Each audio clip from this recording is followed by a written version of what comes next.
එංගලන්තේ හමුදා කඳවුරකට අලුතින් පත් වෙලා ආපු CEO කඳවුර නිරීක්ෂණය කරන්න යනවා.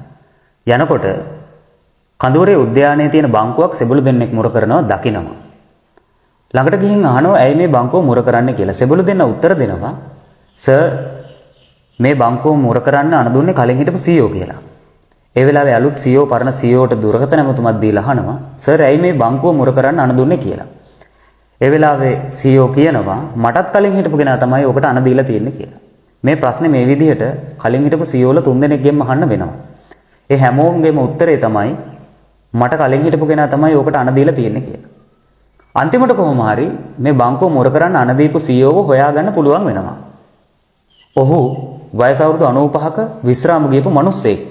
එතුමාගෙන් අහනවා සර් මම අහවල් කඳවුරේ අලුත් CEO.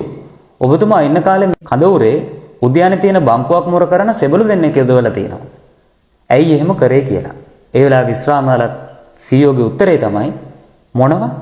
බංකුවේ ගාපු තීන්දුව ටික තාම වේලිලා නැද්ද? අනුන් කරන පළියට කරන හුඟක් දේවල් අපේ ජීවිත ඇතුලේ තියෙනවා. කවුරුවත් දන්නේ නැහැ ගොඩක් දේවල් කරනකොට ඒකට හේතුව මොකක්ද? ඒකෙන් ලැබෙන්නේ මොනවද කියලා. අපි අවුරුදු 4500ක් ජීවත් වෙන අය නෙමෙයි. ටික කාලයක් ඉන්නේ. ඒ ටික කාලෙදී කාලය හුඟක් අපිට වටිනවා.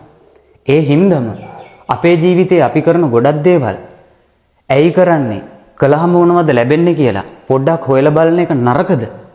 එහෙම කරනවා නම් අපිට කාලය හුඟක් ඉතුරු කරගන්න පුළුවන් නේද කියලා ඔයාටත් හිතෙන්න ඕන. එහෙම නොවුනොත් අපේ ජීවිතෙත් ඔහේ අන්ධානුකරණයට හුඟක් දේවල් නාස්ති වෙලා යනවා.